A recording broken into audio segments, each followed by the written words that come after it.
Mark Carney has teamed up with Austin Powers creator Mike Myers, of all people, both in Canada ice hockey jerseys, in this campaign video. Let's just have a listen. Mr. Prime Minister, Mike Myers, what are you doing here? I just thought I'd come up and check on things.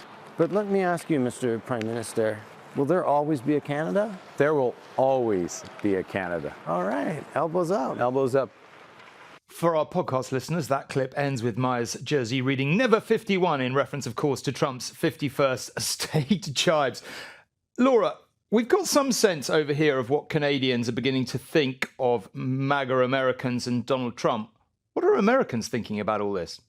Well, they're thinking that it's hyperbole, except we do find that President Trump, in his first term, discussed both bringing Canada into the fold of the United States as well as Greenland. And now with what he feels is more of a mandate in a second term, is really taking actions to follow through on that. And there are many Americans, whether they're related or have good friends in Canada, that are very familiar with the term elbows up, which was coined by a great hockey player from Saskatchewan that played for the Detroit Red Wings, led them to 4 Stanley Cup championships, and he was known for being really aggressive against his opponents by putting his elbows up. And so that has become the rallying cry in Canada. And even just yesterday, there was an elbows up rally in Toronto. And it was, it's the Canadian nice. They're always known for being very nice. And they were, even in this rally, where they said, listen, we love America. They are our neighbors. They are our friends. They're like cousins, but we don't want to be married to them. So I think most of Americans kind of get that. Okay. Dan, I mean, it's so hard often, isn't it, with Trump to work out what's all this about? Did it start as something as a bit provocative and he's talked himself into believing?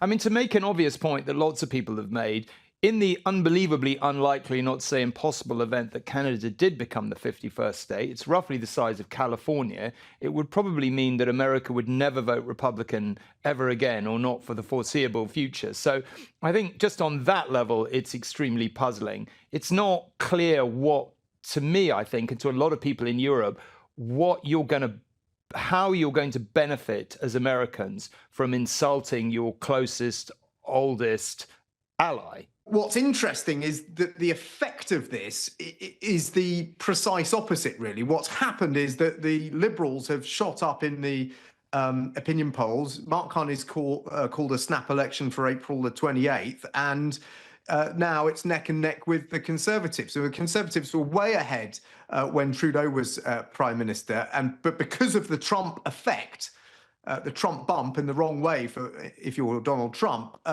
the opposite has happened. So it's that sort of law of unintended consequences, I think, that we're seeing with what he's doing in Canada.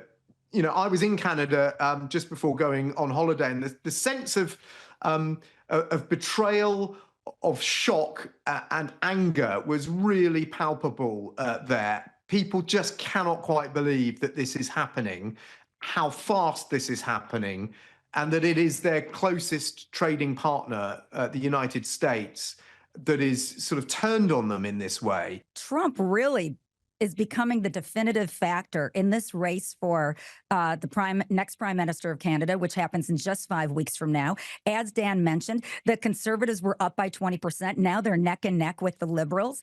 And one of the biggest campaign ads, and we'll see whether it's effective or not in 5 weeks, is comparing Poilievre, the Conservative guy running for Prime Minister, as Trump. And they show him side by side saying nearly the exact phrases as Donald Trump. Everything is broken. Everything is broken. Fake news. Fake news. The left-wing censorship regime. Their woke censorship ideology.